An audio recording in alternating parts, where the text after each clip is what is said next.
दो बैलों की कथा। मुंशी प्रेमचंद की कृषक समाज पर आधारित। हीरा और मोती झूरी के दो बैल थे। दोनों ऊंची कद काठी के थे और दोनों में बहुत ही स्नेह भाव था। दोनों मिलकर थान पर भोजन किया करते थे, घास खाया करते थे और कभी भी एक दूसरे से द्वेष नहीं करते थे। वहीं उनका मालिक झूरी उनसे बहुत प्रेम करता था। जहां एक बार वो उनसे काम लेता, वहीं साथ में उन्हें अच्छा भोजन भी देता था। इस प्रकार दोनों में अच्छा स्नेह था। एक दिन झूरी के साले ने उन्हें अपने साथ अपने घर ले गया। घर जाते जाते दोनों बैल बहुत उदास थे। दोनों बैल रास्ते में यही सोच रहे थे, हमें हमारे मालिक ने क्यों बेच दिया। बहरहाल दोनों बैल झूरी के घर पहुंचे, परंतु दोनों के मन में उदासी थी। झूरी ने उन्हें खाने के लिए सूखा भूसा दिया, परंतु दोनों ने उस चारे को छुआ तक नहीं, सूंघा तक नहीं। दोनों बेजुबान खड़े रहे। रात होते होते दोनों के मन में वहां से भागने की इच्छा हुई और दोनों ने जोर लगाकर रस्सियां तोड़कर वो अपने घर जा पहुंचे। जब झूरी ने उन्हें अपने घर पे देखा तो बहुत प्रसन्न हुआ और उनके माथे चूमने लगा। वहीं दूसरी ओर झूरी की पत्नी ने जब उन बैलों को देखा तो उन्होंने खाने के लिए सूखा भूसा दे दिया, परंतु दोनों बैल उसे खाकर भी बहुत प्रसन्न थे। एक बार फिर झूरी का साला उन्हें अपने साथ बैलगाड़ी में ले गया। रास्ते में जाते हुए मोती को बहुत क्रोध आ रहा था और उसने सोचा, क्यों ना इस गड्ढे में इस बैलगाड़ी को गिरा दूं, परंतु हीरा ने जैसे तैसे बात संभाल दी। दिन भर गया ने दोनों बैलों से बहुत काम लिया, बहुत मशक्कत करवाई और पूरे दिन भर डंडों से वह उनको उनकी पिटाई करता रहा। वहीं दूसरी ओर उस घर में एक छोटी बच्ची थी, जिसने उन पे हो रहे दुर्व्यवहार को देखा और उसके मन में उनके प्रति स्नेह भाव जागृत हुआ। उसने उन्हें दोनों बैलों को एक एक रोटी खिला दी। दोनों बैलों का मन भर आया, मानो उनके पेट भर गया हो।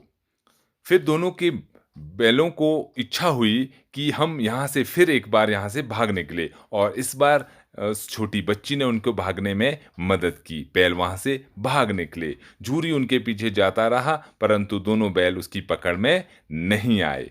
रास्ते में जाते जाते उन्हें काफी भूख भी लग रही थी और वहीं भोजन करने के बाद उनका सामना एक विशालकाय सांड से हुआ।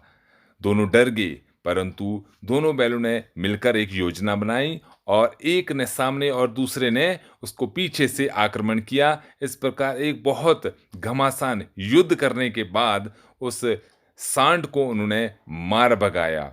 दोनों के मन प्रसन्न था। उस भारी विशालकाय बैल को मारने के बाद वे बहुत प्रसन्न थे कि उन्होंने मिलजुल कर उसका सामना किया और उसे मार भगाया।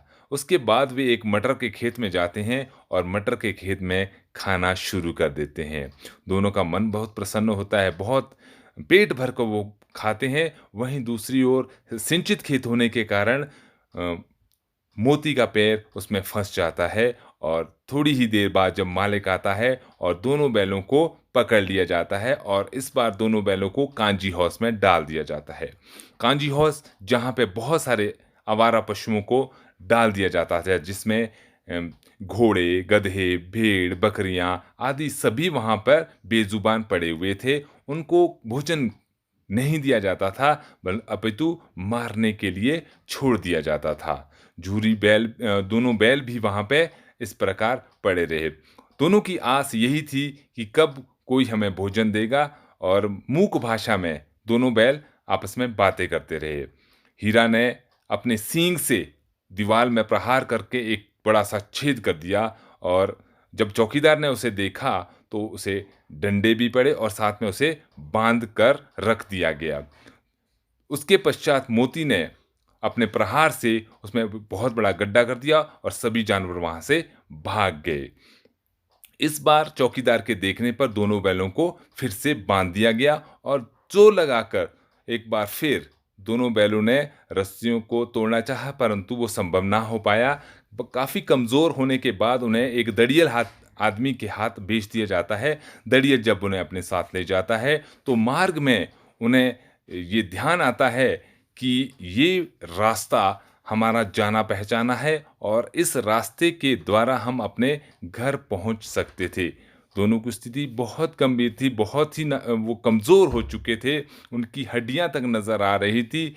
जिस मार्ग से वे जा रहे थे, वो उनका परिचित मार्ग था और उन्होंने उस रास्ते में बहुत अटकेलियाँ की थी और अजीब-सी उनमें शक्ति आ जाती है और वो एक बार दौड़ पड़ते हैं अपने मालिक के घर की ओर और खड़े हो जाते हैं उस स्थान पर।